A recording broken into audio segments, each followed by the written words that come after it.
오늘 함께 주님 앞에 서신 여러분, 예수 그리스도의 이름으로 축복합니다. 우리 함께 기도할 때 하나님 우리 기도를 들으실 것을 확신합니다. 참 좋으신 하나님 감사합니다. 기도의 응답이 되어주심을 감사드립니다. 그리하여 우리가 확신을 가지고 하나님께 아뢰입니다. 주님께서 들으실 뿐만 아니라 하나님의 때 가장 선한 방법으로 이루실 것을 믿고 확신하오니 주님을 신뢰하며 하나님만을 바라는 자들 되게 하여 주시옵소서. 예수 그리스도 이름으로 기도드립니다. 아멘. 찬송가 542장입니다. 찬송 542장입니다.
(63장) 1절서부터 13절 말씀입니다. 에돔에서 오는 이 누구며 붉은 옷을 입고 보스라에서 오는 이 누구냐? 그의 화려한 의복 큰 능력으로 걷는 이가 누구냐? 그는 나이니 공의를 말하는 이요 구원하는 능력을 가진 이니라. 어찌하여 내 의복이 붉으며 내 옷이 포도즙틀을 밟는 자 같으냐? 만민 가운데 나와 함께한 자가 없이 내가 홀로 포도즙틀을 밟았는데 내가 노함으로 말미암아 무리를 밟았고 분함으로 말미암아 짓밟았으므로 그들의 선혈이 내 옷에 튀어 내 의복을 다 더럽혔음이니 이는 내 원수 갚는 날이 내 마음에 있고 내가 구속할 해가 왔으나 내가 본즉 도와주는 자도 없고 붙들어주는 자도 없으므로 이상하게 여겨 내 팔이 나를 구원하며 내 분이 나를 붙들었음이라. 내가 노함으로 말미암아 만민을 밟았으며 내가 분함으로 말미암아 그들을 취하게 하고 그들의 선혈이 땅에 쏟아지게 하였느니라. 내가 여호와께서 우리에게 베푸신 모든 자비와 그의 찬송을 말하며 그의 사랑을 따라 그의 많은 자비를 따라 이스라엘 집에 베푸신 큰 은총을 말하리라.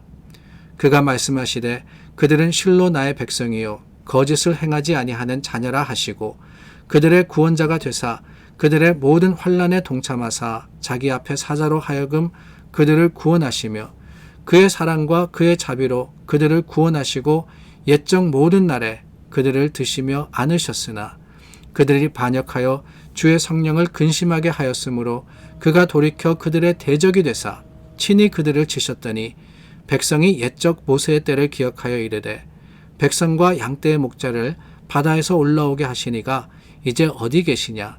그들 가운데 성령을 두시니가 이제 어디 계시냐? 그의 영광의 팔이 모세의 오른손을 이끄시며 그의 이름을 영원하게 하려 하사 그들 앞에서 물을 갈라지게 하시고 그들을 기품으로 인도하시되 광야에 있는 말같이 넘어지지 않게 하시니가 이제 어디 계시냐? 여호와의 영이 그들을 골짜기로 내려가는 가축같이 편히 쉬게 하셨도다. 주께서 이와 같이 주의 백성을 인도하사 이름을 영화롭게 하셨나이다 하였느니라. 하나님께서 회복시켜 주실 거라고 약속하셨습니다. 이스라엘 참 그 죄로 인해서 심판받을 수밖에 없었지만은 하나님은 하나님의 백성, 그 약속의 백성을 그냥 버려두지 않으십니다. 영원히 포기하시는 것이 아니에요. 그러고 보면은 심판이라는 것도 그들이 이방 나라의 침략을 받고 또한 무너지는 것도 다 뜻이 있는 것이 아닌가 하는 생각이 듭니다. 하나님은 이 연단을 통해서 이스라엘을 새롭게 하시고 또한 그들이 하나님께로 돌아오기를 바라셨던 거예요. 그래서 이 모든 과정, 그 모든 연단과 훈련과 심판과 시련의 과정을 거치고 난 뒤에 이스라엘은 이사야의 말씀과 같이 회복될 것이며 또 그 회복된 백성들은 더 이상 예전의 모습이 아닌 새로운 모습으로서 하나님을 찬양하게 될 것을 주님께서는 예언하셨습니다. 그날이 바로 회복의 날이자 그날이 바로 하나님께서 선포하시는 이 자유의 날인 겁니다. 그런데 여러분, 이 자유의 날, 하나님의 때가 오면은 모든 것이 좋냐? 물론 하나님의 사람에게는 그날은 자유의 날이자 회복의 날이자 축복과 감사의 날일 수밖에 없습니다. 그런데 여러분, 그날, 그 하나님의 날에 두려워 떠는 사람이 있다는 거 아십니까? 아니, 어떤 사람이 두려워 떨까? 물론 하나님을 영접하지 않고 하나님의 때를 믿지 않는 사람들 두려워 떨죠. 근데 그것만이 아니라 그 반면에 뒤집어서 생각을 하면은 오늘 말씀과 같이 하나님의 때는 또한 심판의 때이기 때문에 그 심판의 때에 하나님의 뜻대로 행하지 않은 사람들과 더불어서 악을 행한 사람들은 다시 한번 새로운 심판 가운데 빠지게 되게 되는 겁니다. 오늘 에돔에서 오는 이가 누구냐, 보스라에서 오는 이가 누구냐, 이런 말씀을 하시는데 이것은 다름이 아닙니다. 하나님의 백성 이스라엘, 물론 주님의 도구로서 쓰임을 받았지만은 그 방법과 또 모습에 있어서 악을 행했던 자들을 하나님께서는 원수 갚으신다고 말씀하고 계시는 거예요. 4절입니다. 이는 내 원수 갚는 날이 내 마음에 있고 내가 구속할 해가 왔으나 그랬어요. 원수 갚는 날이 있다라고 하시는 겁니다.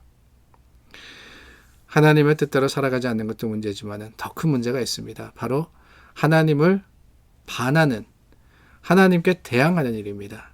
아니, 사탄 마귀나 그렇지 우리는 그렇지 않지 않습니까? 우리는 감히 어떻게 하나님에 대항하여서 하나님을 거슬릴 수 있습니까? 생각할 수 있을 것 같아요. 그런데 여러분, 가만히 돌아보면은 우리가 죄 가운데서 우리 마음대로 내 생각대로 때로는 하나님의 뜻을 거슬려서 살 때가 얼마나 많습니까? 그게 바로 어떻게 보면 적그리스도의 행위가 아니겠어요? 적그리스도 그러고 하면은 뭔가 참 거창한 것을 생각합니다. 마지막 때에 일어날 거짓 선지자들이나 이단이나 이렇게 생각을 하는데요. 적그리스도라는 것은 다른 게 아니에요. Antichrist라고 되어 있거든요. Antichrist. Anti라는 것은 반대한다는 의미가 있습니다. 거슬른다는 거예요. 그 거슬른다는 의미는 작게 보자면요. 하나님의 말씀과 하나님의 뜻이 이쪽으로 감에도 불구하고 우리가 반대쪽으로 가는 것, 이것도 거슬린다고 할 수 있는 거 아니겠습니까? 하나님께서 오라 그랬는데 오지 않고 가는 것도 어쩌면은 안타이크라이스트, 적그리스도의 행위가 될 수가 있는 거예요. 하나님의 뜻과 그 계획과 하나님의 섭리에 거슬리는 모든 것들은 결국에는 하나님과 원수되는 일임을 우리는 기억해야 합니다. 누가 감히 하나님과 원수되겠느냐? 될 수가 없죠. 돼서는 안 됩니다. 그런데도 우리가 그런 행위를 하고 있을 때가 너무나도 많아요. 하나님의 뜻에 순종하는 것이 아니라 불순종할 때 우리는 하나님과 원수가 되어버리는 겁니다. 그 원수의 결국은 어디에 있느냐? 주님의 날, 심판의 때가 이르면은요, 하나님께서 뭐라 그랬어요? 원수 갚는 날 그랬죠. 원수에게 원수 갚는다는 건 뭡니까? 결국에는 멸망을 이야기하는 거예요. 심판의 영원한 형벌을 뜻하는 겁니다. 얼마나 무서운 일입니까? 오늘 살아가면서 하나님께서 참으시니까 보자 하니까 그냥 우리 마음대로 우리는 살아가고 있는 거 아니겠어요? 하나님의 심판이 마치 없는 양, 정원이 그 하나님의 때가 오지 않을 것처럼 오늘 내 마음과 내 생각대로 세상의 논리와 주장을 앞세워서 살아갈 때 우리는 기억해야 됩니다. 주님의 날은요, 어제보다 오늘 하루 더 가까웠고 오늘보다 내일이 더 가깝습니다. 주님의 날은 어느 누구에게나 다 오게 되어 있습니다. 그때 우리가 하나님 앞에 서서 과연 두려움으로 주님을 바라볼 것이냐, 아니면 기쁨과 감사로서 예수 그리스도의 이름을 불러 찬양할 것이냐, 그것은 오늘 우리가 어떻게 살아가느냐, 여기에 달려있음을 기억해야 됩니다. 여러분, 주님의 심판대 앞에서는 할 수 있는 게 없어요. 그때 돼가지고 뭘 바꿀 수 있고, 그때 돼가지고 뭘 할 수 있으며, 그때 돼가지고 우리가 어떤 행위와 말을 한다 그래서 우리 삶이 바뀌겠어요. 그러나 오늘은 아직까지 끝나지 않았습니다. 아직까지 굳어진 게 아니잖아요. 주님 안에서 주신 말씀 가지고 오늘 이 기회를 살려서 우리가 하나님 뜻대로 행한다면은 우리는 하나님의 원수되는 자가 아니라 하나님을 아버지라고 부를 수 있는, 아빠라고 부를 수 있는 주님의 자녀가 될 수 있는 겁니다. 사랑하는 여러분, 그렇습니다. 마지막 때는요, 그때 그 날이 회복이 되는 사람이 있는가 하면은 심판이 되는 사람들이 분명히 있습니다. 주님의 날, 더욱더 가까울수록 우리는 어느 편에 설 것인지, 우리가 서 있는 곳은 어디이며 오늘 하는 일은 어떤 일인지를 생각하며 하나님의 뜻을 거슬려 살아가는 사람이 아닌 주님의 뜻을 따라서 순종하는 믿음의 사람들이 다 될 수 있기를 간절히 소망합니다. 기도하겠습니다.